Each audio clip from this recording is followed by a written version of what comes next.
sarcastic. You think that pile of papers in the corner is harmless?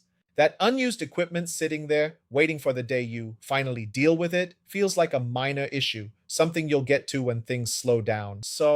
But here's the uncomfortable part. In period 9, nothing slows down, and that means what used to be harmless starts costing you in ways you don't immediately see.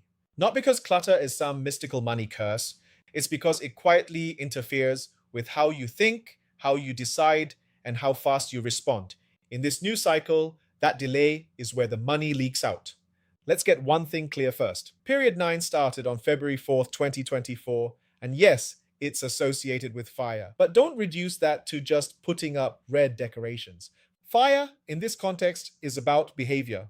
Fire is speed, fire is visibility, fire is response time. So, in period 9, the people and businesses that win are not the biggest or the most stable ones from the past. They are the ones who can see clearly, decide quickly, and act without hesitation. Now look at your workspace.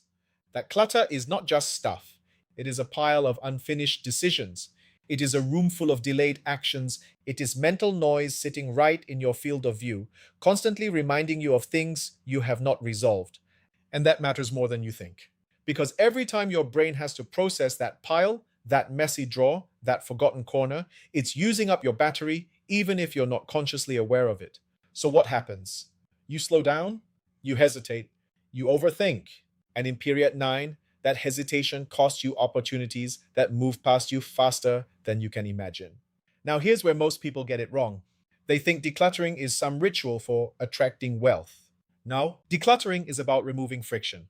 Clutter doesn't block money from coming in. It blocks your clarity. And clarity is what allows you to make the right move at the right time.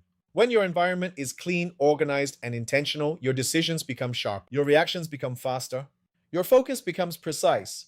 That is what it means to align with period 9. It isn't about minimalism for the sake of looking good. It's about creating a workspace that supports speed and execution. If your office is filled with outdated documents, broken equipment, or things that no longer have a purpose, you aren't just holding on to the past.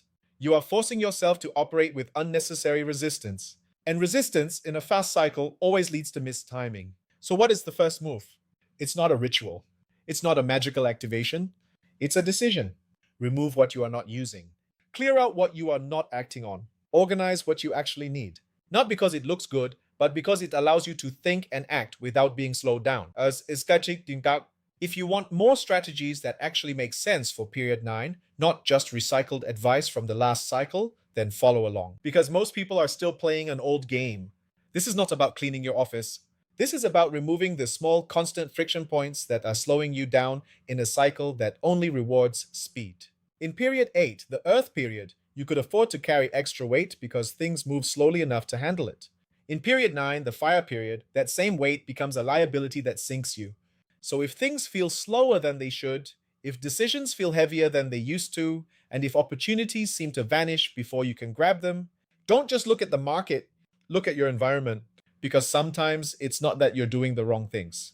It's that your space is making it harder to do the right things fast enough.